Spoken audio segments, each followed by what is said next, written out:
Saudações, bem-vindos ao 13º e também antepenúltimo vídeo da série de Portugal Studio. Bom, como já é um comunicado recorrente por agora, se você pulou algum vídeo anterior, recomendo que assista, especialmente aqueles de vetores e matrizes, porque, como já é nosso costume, vamos usar alguns exemplos desses vídeos passados para incrementar nosso novo conteúdo. Certo? Então, nesse vídeo, a gente vai falar de funções, que também são conhecidas como procedimentos, subrrotinas. Tá bom? É um assunto bem detalhado, um pouco extenso. A gente tem muita coisa para falar, então pode ser que esse seja um vídeo também grande. Mas vamos com calma que no finalzinho você vai saber funções, certo? Antes de começar, como sempre, deixa o gostei no vídeo porque isso ajuda muito o canal. Inscreva-se e curta a página lá no Facebook. Compartilhe o vídeo com os amigos também, porque com o baixo alcance que os vídeos estão tendo, infelizmente não faz sentido eu continuar gravando. Então, ajuda o canal a atingir mais gente, que aí a gente continua com o trabalho, beleza? E como sempre, se você não quiser perder nenhum vídeo da série, ative as notificações. Prezamos pela gratuidade do conhecimento e não cobramos nada de você. Ajude-nos, divulgue-nos. Vamos lá?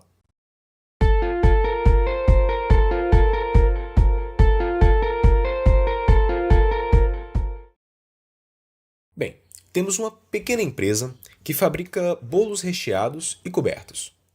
Nessa empresa, a gente tem 4 funcionários. Um deles é o gerente. Os outros 3 fazem o bolo propriamente dito. Imagine que um cliente traz a seguinte reclamação. A cobertura e o recheio são excepcionais, mas a massa está muito seca. O que o gerente deve fazer se não há um responsável pela massa? Pois é, ele não vai saber exatamente com quem falar, não é verdade? Mas agora imagine, entretanto, que um funcionário faça o recheio, o outro faça a cobertura e o outro faça a massa. Se essa mesma reclamação aparecer, o gerente saberá exatamente com quem falar. Ora, basta falar com o responsável pela massa.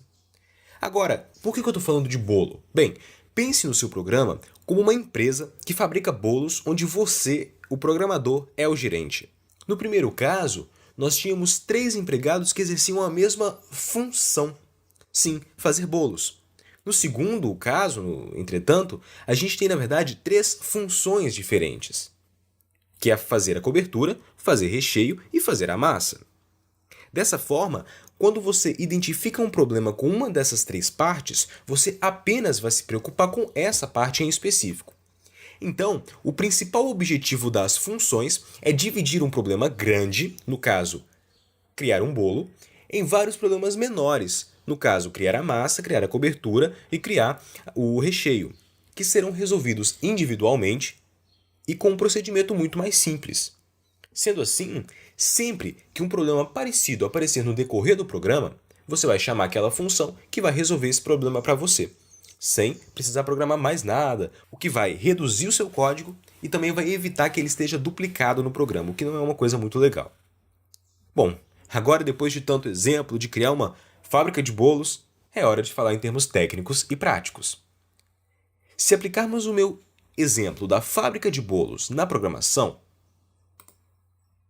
teremos que os 3 empregados exercem, na verdade, 3 funções do programa. E o último, que gerencia a produção, é exatamente a função início.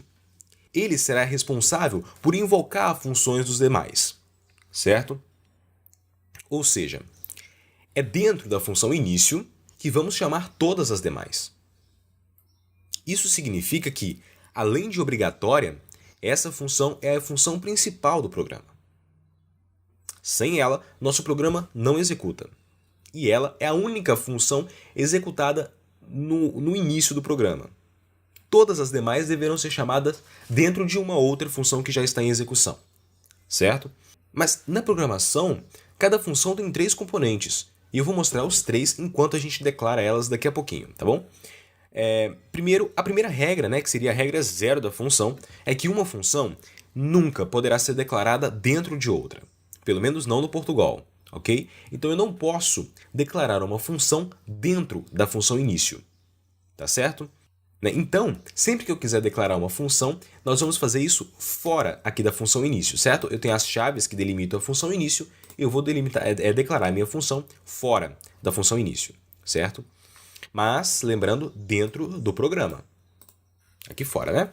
Eu vou criar uma função muito simples que é para escrever uma linha no console. Só isso, vamos lá. Primeiro eu escrevo função, tá? Sem cedilha nem acento, exatamente como aqui na função início, tá bom? Isso aqui indica que eu estou criando uma função, tá? Agora em seguida, eu vou colocar o nome da nossa função. Eu vou colocar aqui escreve linha. Em seguida, veja que como na função início, nós vamos abrir e fechar os parênteses. Depois, eu abro e fecho as chaves. E dentro das chaves vai o código. Bom, então aqui está declarada a minha função. Ela só ainda não faz nada, mas ela está declarada. Detalhe, você pode optar por colocar a primeira chave logo em seguida, aqui na mesma linha do nome da função, ou colocá-la embaixo. Não faz a menor diferença. É apenas uma questão estética, certo? Eu, particularmente, uso assim, porque ocupa menos linhas. Mas você pode usar assim sem problema nenhum, certo? Isso aí vai de cada um. Bem, eu coloquei o nome da minha função aqui, escreve linha. Só que existe uma regra para nomear funções, assim como existe para variáveis, vetores e matrizes. Do mesmo jeito que as variáveis, vetores e matrizes, ela não pode conter qualquer caractere especial. Tá? Ela pode ter letras maiúsculas e minúsculas, underline, que é esse símbolo, e números. E além disso, ela não pode começar com um número. Tá? Então, a minha função ela pode ter letras em qualquer lugar, né? E pode começar com letra ou com underline. Jamais com número. Se eu colocar número, você vê que ele fala que está errado, tá vendo? Então, mas eu posso colocar número no meio, por exemplo, sem problema nenhum. Mas aí existe uma coisa que não é regra, mas que é convenção. Então a maioria das pessoas usam, o que facilita a conversa entre os desenvolvedores, né? Essa convenção é explicitar no nome da função exatamente o que ela faz. No caso aqui, o que a minha função faz? Escreve linha. Ponto. É isso que ela faz, certo? E isso a gente faz usando o chamado camel case, que é essa notação aqui, a primeira palavra toda em minúscula e as demais palavras começando em maiúscula, tá? E aí existe uma dica que surge aqui. Se você precisar de mais de um verbo para definir o nome da sua função, muito provavelmente é mais interessante você criar duas funções, certo? Por exemplo, se o nome da minha função foi cria linha e escreve no console, muito provavelmente seria melhor eu ter uma função para criar e outra para escrever. Provavelmente, nem sempre é o caso. Agora que a gente já ouviu sobre nome de função, isso que eu acabei de escrever aqui, né, essa coisa toda, é chamada protótipo da função. Sim, é um dos 3 componentes, né? Então eu tenho aqui o meu protótipo. E agora, dentro das chaves, nós vamos colocar o código que vai resolver o problema da nossa função. O que essa função resolve? Ela escreve uma linha. Então, nós vamos escrever o código que resolve isso, né? Muito simples, escreva aqui entre, né? Quebra a linha, pronto. Esse código que eu escrevi é chamado corpo da função e é o segundo componente da função. Então, o corpo vai resolver o problema da minha função. Se eu executar agora o programa, veja que não acontece nada. Mas por que não acontece nada? Não tem um código aqui?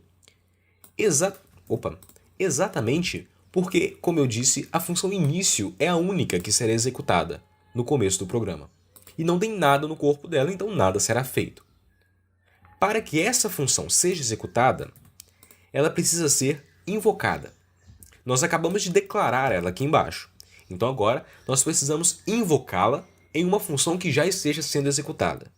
A única função em execução aqui é a função início. Então nós vamos invocá-la dentro da função início. Veja como eu faço.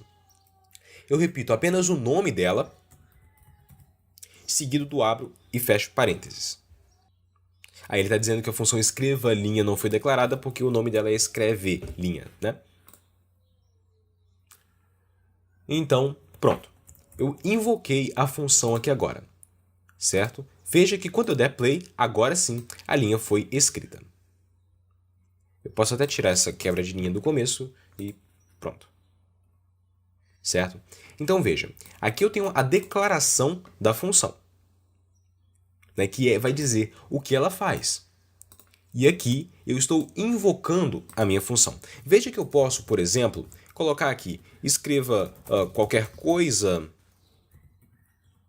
e depois chamar mais uma vez a função escreva linha. Veja que a linha será escrita duas vezes, uma para cada vez que eu chamei a função. Ou seja, a função escreve linha vai ser executada toda vez que for invocada. Ok? Vamos agora, então, criar uma função um pouquinho mais elaborada. Uma função que some dois valores. Vamos lá. Função, né?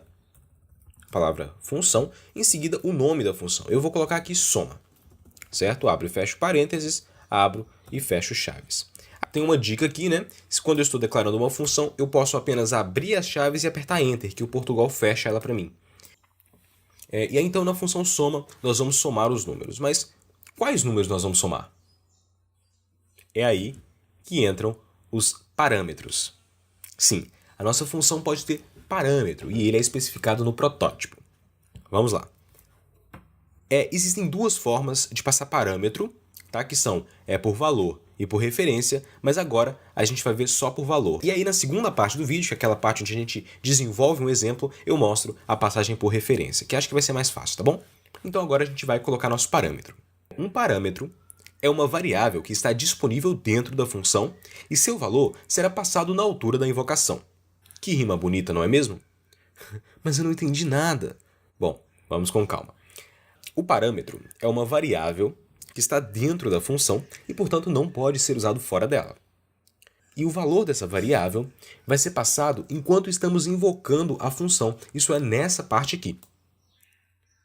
Isso significa que cada vez que eu invocar uma função, eu posso passar um parâmetro diferente e obter um comportamento diferente da minha função. É como se a nossa empresa fornecesse bolos de coberturas diferentes. Então, o sabor da minha cobertura será informado ao empregado responsável através de um parâmetro. Dessa forma, minha função retornaria a cobertura do meu interesse. E há quem tenha a audácia de dizer que funções não são incríveis. Gottfried, ou seja lá quem as inventou, merece um bolo, não é verdade? Pois bem, vamos então trabalhar com nossos parâmetros. A declaração dos parâmetros é similar à de variáveis não inicializadas. O que são variáveis? Veja o vídeo de variáveis. Lá está tudo explicado, ok? Vamos aqui. O parâmetro é declarado primeiro no protótipo da função, que é dentro desses parênteses aqui, né? Então, nós vamos colocar os parâmetros aqui. Como eu disse, ele é similar a variáveis não inicializadas. Ou seja, eu coloco primeiro o tipo, né? Como é soma, eu vou colocar dois tipos inteiros. Você pode colocar real, enfim. Eu vou colocar aqui inteiro e o nome do meu parâmetro. Eu vou colocar N1 de número 1 mesmo, tá? E aí eu coloco vírgula para colocar o próximo parâmetro. Inteiro N2. Posso colocar quantos parâmetros eu quiser. Se eu quiser só um, é só não pôr vírgula. Então, agora eu tenho dois parâmetros na minha função. Dois parâmetros inteiros. Isso significa que na hora de invocar essa função, eu preciso passar os dois valores para N1 e N2. Então, o que a minha função vai fazer? Escreva N1 mais N2. Então, ele está somando e escrevendo isso na tela. Só isso. Bom, eu fiz diferente aqui, eu coloquei a soma dentro de uma variável e eu vou escrever essa variável. Então, vamos fazer isso aqui. Vou dar play, nada aconteceu. Afinal, eu não invoquei a função. Eu vou apagar só isso do meio aqui e vou colocar, então, soma. Coloquei só soma. Veja que o Portugal está mostrando um erro. Vamos ver. A função soma espera dois parâmetros, mas não foi passado nenhum parâmetro. Vamos então aqui dentro colocar os valores dos parâmetros, né? Quais são os números 1 e o número 2 que eu quero somar? Eu quero somar 2, coloco vírgula, e eu quero somar 5. Passei dois parâmetros, tá vendo? Que foi o 2 e o 5, que são valores inteiros. Veja que se eu colocar um valor que não é inteiro, o Portugal não vai aceitar. Então ele vai truncar isso aqui. Se eu colocar um valor de cadeia, ele vai dar erro. Tá certo? Então eu preciso colocar inteiro, já que eu estou pedindo inteiro. Então, quando eu clicar aqui no play, você vê que o 7 foi mostrado aqui, né? Você vê que o 7, que é a soma dos dois, foi exibida. Se eu mudar aqui para 3, por exemplo, 8, né? Então, é isso. Agora nós temos uma função e estamos passando parâmetros para ela por valor. Observe que há outra forma de passar valor também. Se eu criar uma variável inteiro chamada número, que é igual a 3, e em vez de 3 aqui eu passo número, não tem o menor problema, o resultado vai ser o mesmo. Por quê? O valor de número está sendo copiado para o valor do parâmetro. Isso significa uma referência, uma passagem de parâmetro por valor, tá? Porque eu estou colocando uma variável aqui, mas o que eu estou passando é o valor dessa variável e não a referência para ela. Nós vamos ver o que é referência depois, tá? Então, eu estou passando o valor dessa variável como parâmetro, que é 3. Então, ele simplesmente pega 3 e soma com 5 e resolve o meu problema. Tá certo? Ok, mas essa minha variável aqui pode ser n1, que por acaso é o mesmo número do parâmetro? Pode, sem problema nenhum. Ah, mas isso não vai atrapalhar o programa? Isso não vai criar um problema aqui? Não, de forma alguma. Ah, mas no vídeo de variáveis nós tínhamos visto que não podem existir duas variáveis com o mesmo nome. Exatamente, não podem. Só que aqui há uma diferença, tá? Bom, vou abrir aqui um parênteses. Se eu declarar uma variável dentro da função soma e tentar usá-la no início, veja, escreve... Não, eu vou chamar soma, tá? 3 e 4.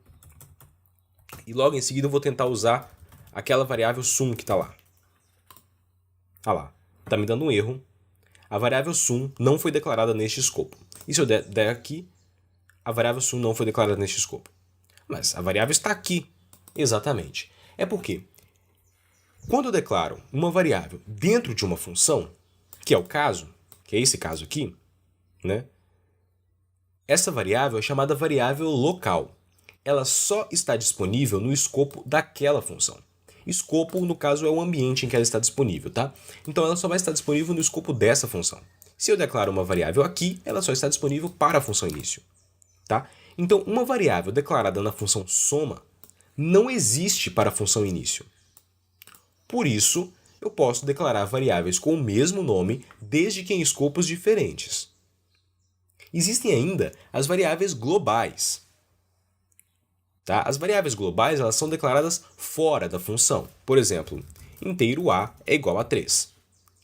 Essa variável global eu posso usá-la em qualquer das minhas funções. Veja que eu estou escrevendo A na função início e escrevendo A na função soma. E quando eu der play vão aparecer dois 3, que é o 3 da função início e da função soma, que é o valor de A, certo?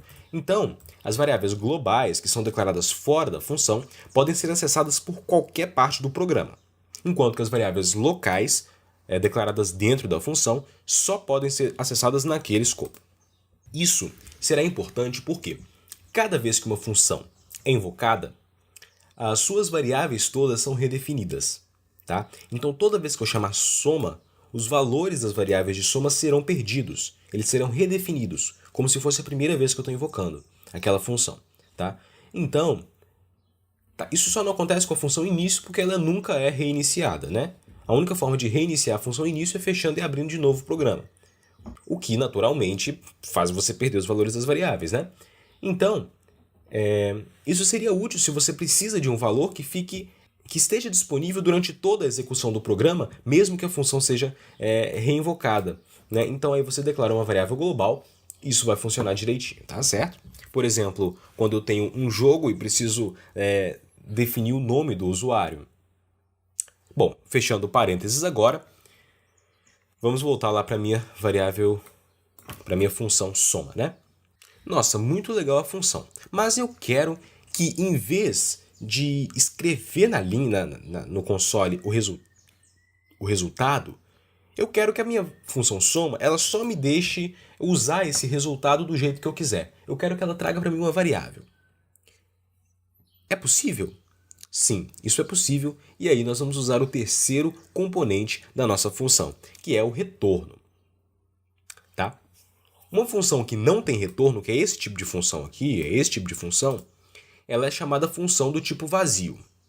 Tá? Então ela não retorna e ela é uma função que nas outras linguagens vão ser chamadas de void. Tá? Aqui ela é chamada função do tipo vazio. Então, ela simplesmente executa uma coisa e pronto.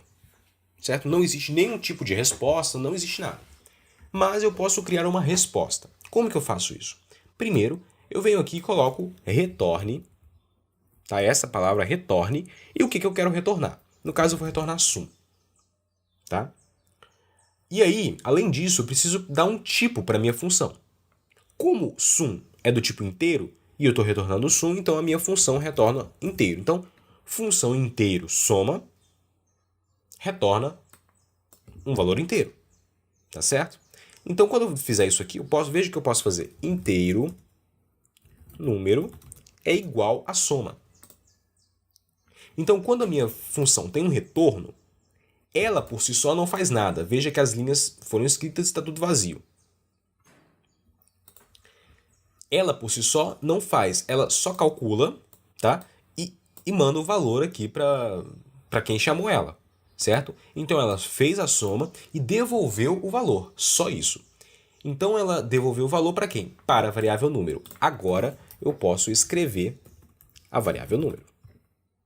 Veja que o resultado foi dado. Mas não só escrever, eu posso multiplicar o número por 2, por exemplo.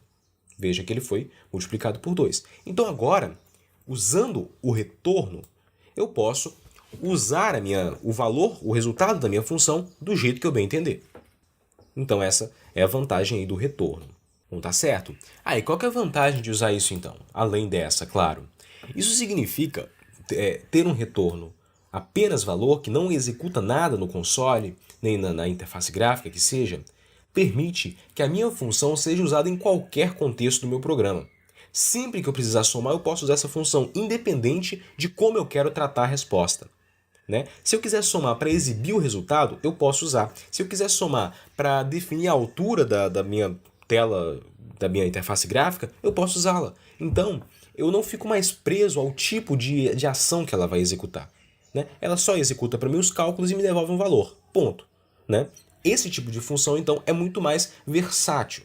Claro, tem funções que não faz sentido. Por exemplo, a função de escreva linha, não faz sentido ela retornar um valor.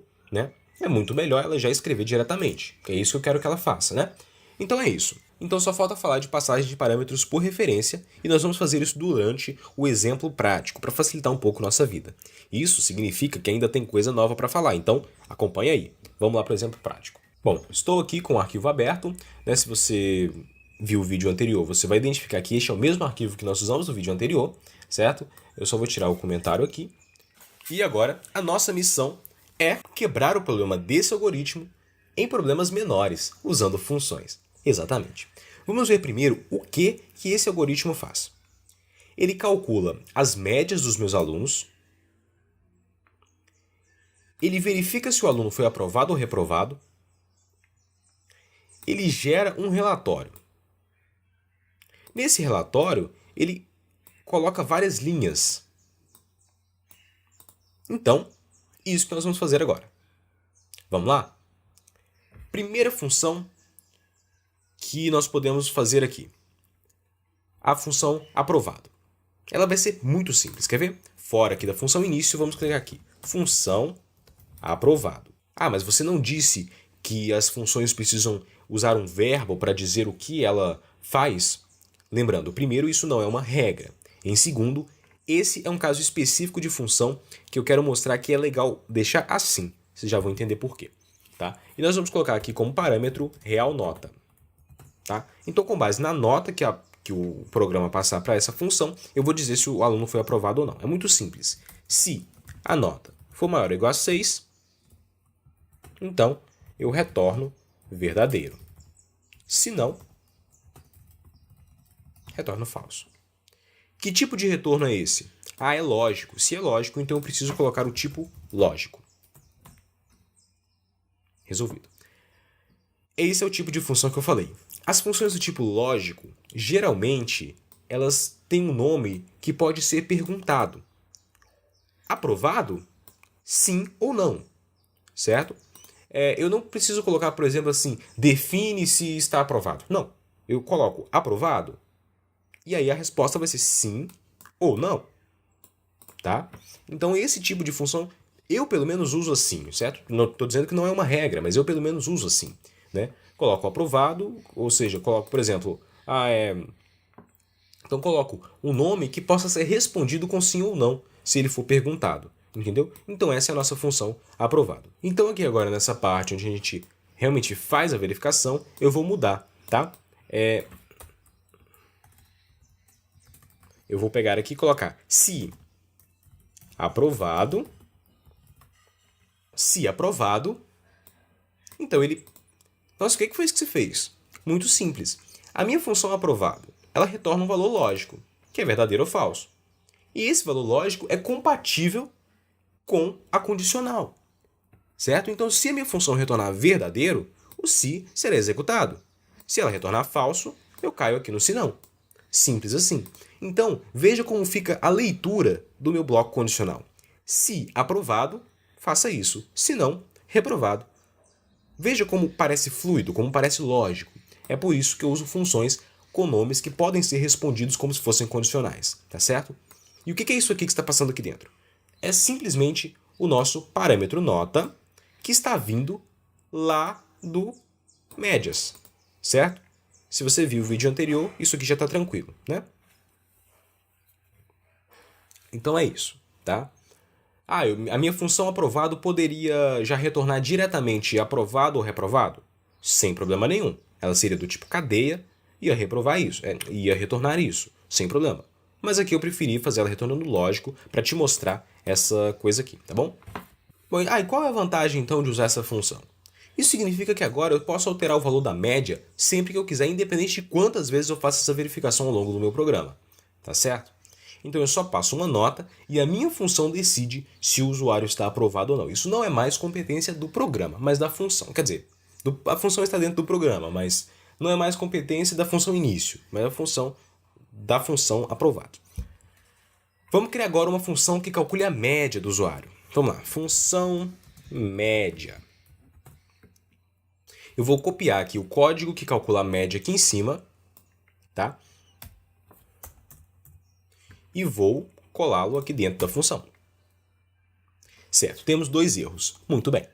Quais são os erros que nós temos? Primeiro, que eu estou tentando somar no notas LC, mas isso não existe. Essa matriz não foi declarada no nosso escopo. Por que não? Né? Por que essa matriz não foi declarada? Porque ela foi declarada, na verdade, no escopo da função início e não da minha função média. O que significa que eu tenho duas opções. Colocar isso como uma variável global, o que não me interessa, já que eu só quero que ela seja acessada por essa função, as outras não precisam de acesso a essa mesma matriz, ou passar por parâmetro. E é isso que eu vou fazer. Mas como que eu passo um parâmetro matriz? É muito simples. Eu coloco aqui o tipo do mesmo jeito, real, né? O nome do meu parâmetro, pode ser qualquer nome aqui, não interessa, tá? Eu vou colocar notas, do mesmo jeito que tá, porque eu não preciso mudar ali embaixo, tá certo? E aí, como eu estou pedindo uma matriz, eu coloco dois colchetes abertos e fechados na frente, certo? Se eu quisesse vetor, eu colocava só um colchete, né? Então, como eu quero uma matriz, eu coloco dois colchetes vazios aqui. Veja que o erro já sumiu e que eu posso passar, então, a matriz inteira já. Tá certo? Ok. Bom, nesse ponto está tudo resolvido. Mas agora surge um novo problema. O retorno dessa função deveria ser um vetor, mas isso não é possível. Nós não podemos retornar vetores, nem matrizes, certo? Então, o que eu faço? É aí que entra a passagem de parâmetro por referência. Lembra do nosso vetor que recebia as médias? Pois é, ele ainda existe lá na função início. E é nele que eu quero jogar os nossos valores. Mas aí você me pergunta, ora, ele é uma variável local, não pode ser acessado pela função média? Sim, isso é verdade, a menos que eu passe como parâmetro, não é verdade? E você me pergunta, mas o parâmetro apenas cria uma nova variável dentro da função que é uma cópia da sua mãe. E eu digo, nem sempre. Quando vimos a passagem de parâmetros, eu disse que estávamos vendo passagem de parâmetros por valor. Nesse caso, apenas o valor da variável é copiado para o parâmetro e a variável original não será alterada. Entretanto, eu posso passar um parâmetro por referência. Isso significa que, em vez de copiar o valor daquela variável, eu copio a referência para ela. E qualquer alteração nessa referência reflete na variável original. Ok, vamos ver como isso funciona. Eu crio aqui um novo parâmetro, né? Coloco vírgula, real, médias, e agora, como eu estou esperando um vetor, eu coloco os colchetes, tá certo? Nesse caso, ele está sendo passado por valor. Para fazer que ele seja passado por referência, ou seja, que as minhas alterações no vetor médias reflitam no vetor original que for passado como parâmetro, eu coloco esse E comercial aqui no começo do nome. Pronto, o médias já está sendo passado como parâmetro. Então é isso. Certo? Agora, todas as alterações que eu fizer no vetor médias refletirão diretamente na variável original, no vetor original que for passado aqui como parâmetro.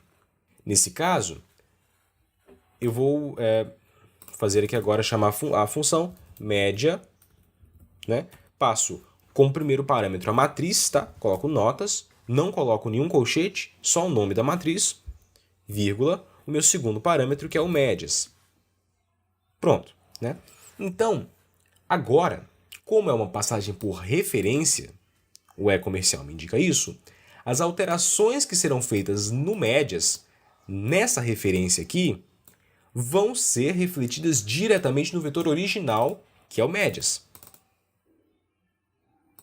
Então, se eu executar aqui, tudo vai funcionar do mesmo jeito. Ótimo. Agora, nós vamos para a nossa próxima função.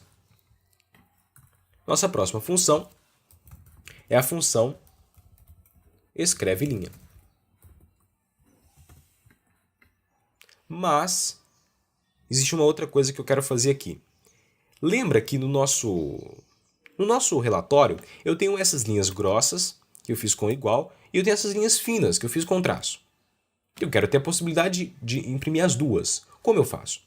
Eu coloco aqui um parâmetro que eu vou chamar de lógico forte. Tá certo? E aí, se forte for verdadeiro, lembrando, no bloco condicional, quando eu tenho um valor lógico, eu não preciso comparar ele com nada. Eu coloco se forte, né? Ou seja, se forte for verdadeiro, então escreva. Nem precisava, né? Era só copiar aqui. Se não,